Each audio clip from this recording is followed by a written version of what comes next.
Hello teachers, आज हम बात करने वाले हैं इस डिजिटल बोर्ड को आप किस तरह से यूज़ कर सकते हैं अपनी टीचिंग को और किस तरह से इन्हांस कर सकते हैं और वो क्या क्या चीज़ें रिक्वायर्ड होती हैं एक डिजिटल बोर्ड में जो आपको देखनी चाहिए जिससे आप अपने एक्सपीरियंस को और इन्हांस कर सकते हैं। तो चलिए स्टार्ट करते हैं। सबसे पहली चीज़ जो आपको देखनी है किसी भी डिजिटल बोर्ड में वो ये देखना है कि उसमें राइटिंग डिले नहीं होना चाहिए बिल्कुल भी।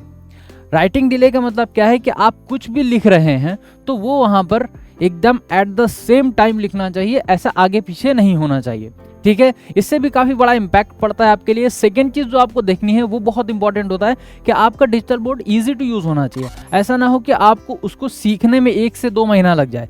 ऐसा डिजिटल बोर्ड होना चाहिए जो आप 2 दिन के अंदर जिसके अंदर फ्लॉलेस हो सकें, एकदम फ्लो में पूरी चीज़ें लिख सकें, क्योंकि वहाँ पर जब आप बच्चों के सामने रिप्रेजेंट कर रहे होंगे खुद को तो आपको वहाँ पर सारी चीज़ें ईजी वे में कनेक्ट करनी आनी चाहिए। तो इसलिए आपको कोई भी डिजिटल बोर्ड लेना है, बहुत ज़्यादा ऑप्शंस नहीं, लिमिटेड ऑप्शंस के साथ जो आपको रिक्वायर्ड है वहाँ पे अवेलेबल हो। जैसे जो डिजिटल बोर्ड लॉन्च करने का पर्पज़ था वो ये था कि आप इसके थ्रू कुछ इमेजेस ला सकें, कुछ वीडियोस के थ्रू समझा सकें, क्योंकि इंगेजिंग कंटेंट के लिए थोड़ी सी इमेजेस की रिक्वायरमेंट होती है और कुछ वीडियोस की रिक्वायरमेंट होती है बस।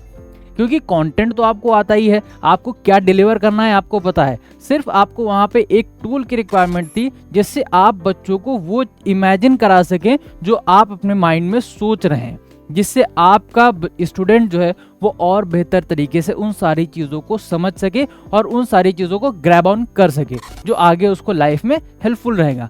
ठीक है, अगर हम बात करें तो इस डिजिटल बोर्ड में आपको सारे फीचर्स मिल जाते हैं। सेकेंड चीज़ आपको बहुत ध्यान रखने वाली बात है कि डिजिटल बोर्ड जो हो आपका वो टफन ग्लास में होना बहुत ज़रूरी है।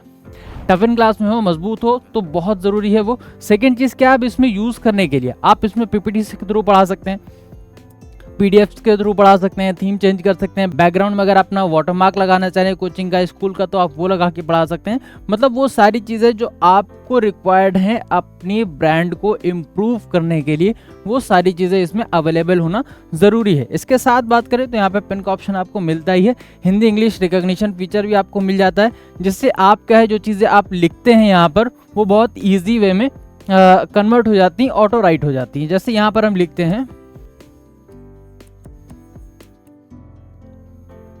तो स्मार्टली अपने आप ऑटो राइट हो गया। तो इसमें क्या होता है कि आप अगर कभी कोई पीपीटी बनाना चाह रहे हैं और चाह रहे हैं कि वो इजी वे में आप उसको लिख सकें, या फिर हैंड राइटिंग हम सोच रहे हैं हम जिस तरह से हम लिखते हैं वो हैंड राइटिंग ना आए उसमें, तो आप उसको यूज़ कर सकते हैं जिससे आप और इंगेजिंग कंटेंट अपना बना सकते हैं। इसके साथ साथ आप इसमें गूगल ड्राइव अपना लॉगिन कर सकते हैं। गूगल ड्राइव में जो भी चीज़ें अवेलेबल होंगी, आपकी जो भी सारी चीज़ें होंगी यहाँ पर आपकी आ जाएंगी। अब उससे आप डायरेक्टली इस बोर्ड पे इंपोर्ट कर सकते हैं, फोटोज़ हों, वीडियोज़ हों या कोई पीडीएफ हो, आप डायरेक्टली इंपोर्ट करके यहाँ से पढ़ा सकते हैं। तो डिजिटल बोर्ड का रिक्वायरमेंट आपको इसलिए है कि आप अपना कंटेंट और इंगेजिंग बना सकें, अपने स्टूडेंट्स को और बेहतर तरीके से एक्सपीरियंस करा सकें उन सारी चीज़ों का जो आप अपने माइंड में सोचते हैं। तो होप सो ये वीडियो आपके लिए हेल्पफुल रही होगी। मिलते हैं नेक्स्ट वीडियो में। Thank you very much.